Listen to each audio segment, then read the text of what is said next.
Hi, welcome to Bar Cart Bookshelf, a video series about books and the drinks they inspire. My name is Elias, and today we're talking about Can You Sign My Tentacle by Brandon O'Brien. This is the second week of our October programming, Spooky Season 2, Necrotic Bookaloo.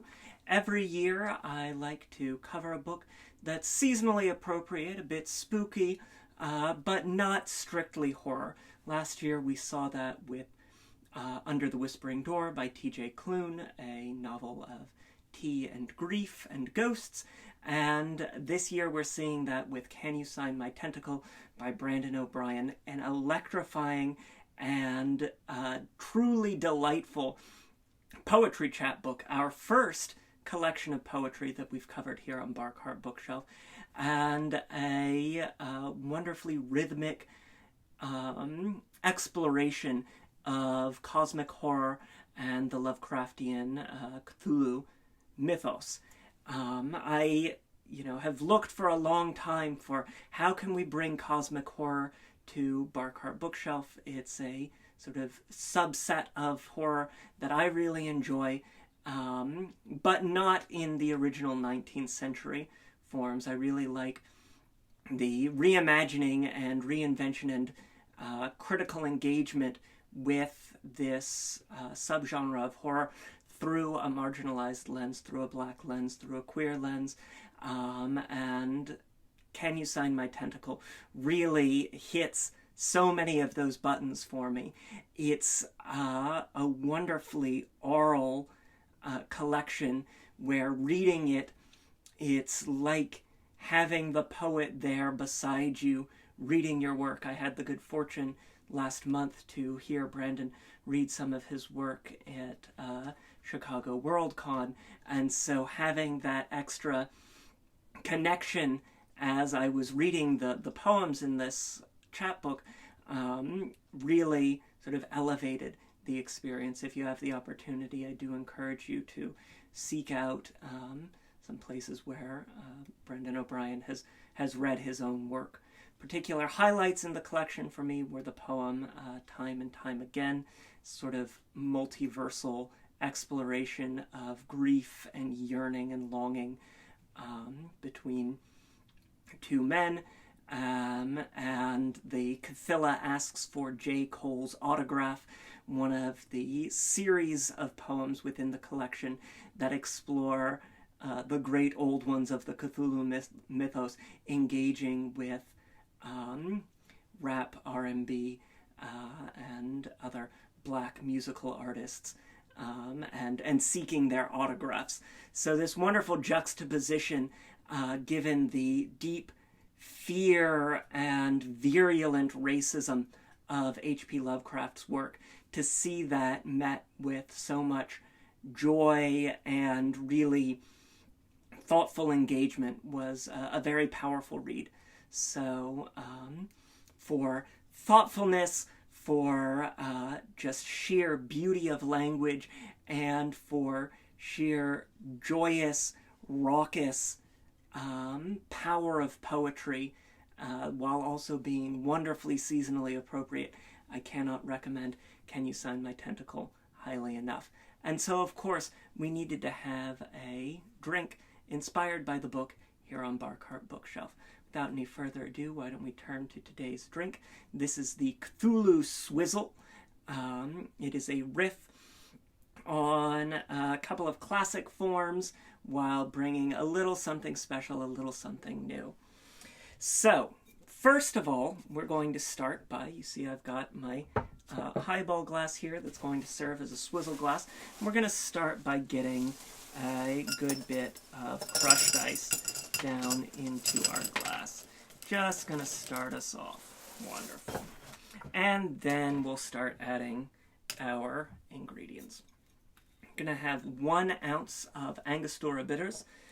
Angostura is the original bitters. If there's a great old one in the bitters world, it's Granddaddy Ango here, and made in the Caribbean, in Trinidad and Tobago.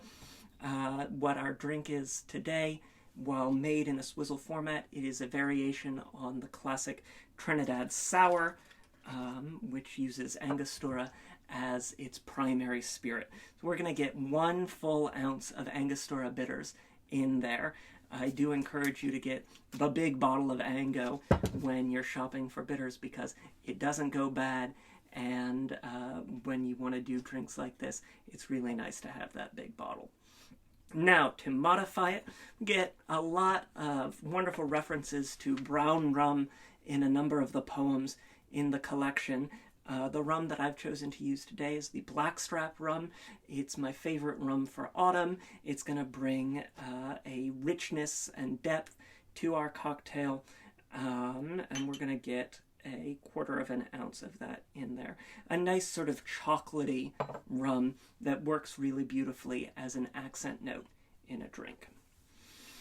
Now, for the sort of ethereal, lovely poeticism of the chapbook and this light floating quality to the language, I want to bring a more floral ingredient into play, one that we like to use to make our drinks a little bit darker in color while also adding these sort of delicate floral notes. That's Creme de Violette that I've got here, and we're going to get a 1/4 ounce of the Creme de Violette in there.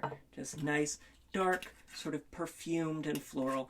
Really a lovely ingredient to use in moderation. When you get a bottle of this, it's going to last you for years and years, but it's going to bring a lot of real intensity and delicacy to your cocktails as well. An interesting juxtaposition of delicacy and potency that we see in the Creme de Violette.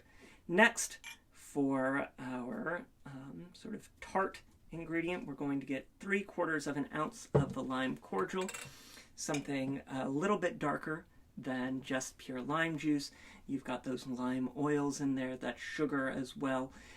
So we are going to get a lot more depth of flavor, again, bringing this sort of whisper of these eldritch terrors from beyond, these great old ones, while still being very familiar ingredients and ingredients that are really tied to the drink-making tradition of the Caribbean as well. Now for our final ingredient, America and the world's favorite syrup, orgeat, that almond syrup that we love so well, a classic in the Trinidad Sour and a classic in the Cthulhu Swizzle. We're going to get 3/4 of an ounce of that sort of nutty floral orgeat in there as well. And as you can see, we've got our drink built. We've got some more space in here for a bit more of our crushed ice, and we'll get that in there. And surprise, surprise, we'll even be adding a little bit more as we go along because we have not yet swizzled. And so what we're going to do to swizzle is take our bar spoon, or if you have access to it, the traditional swizzling implement is a bois lillet from the swizzle plant, and you're going to get that down into your glass, either your bar spoon or your bois lillet, and you're just going to sort of rotate. You can see I'm doing a sort of back and forth motion with my fingers and rising up and down as well to incorporate our ingredients together. The swizzle is the stir that approximates the shake. It's a technique that we really haven't gotten to use yet on Bar Cart Bookshelf, so we're getting all sorts of firsts for Can You Sign My Tentacle, which is really great. And we just want to get those blended together. Now you can, if you'd like, top with a little more crushed ice to give that sort of a snowy cap. We're not going to do that today, but certainly feel free if you really want more of that delight. And then you're going to take your straw, a hay straw, a stainless steel straw, whatever you've got on hand.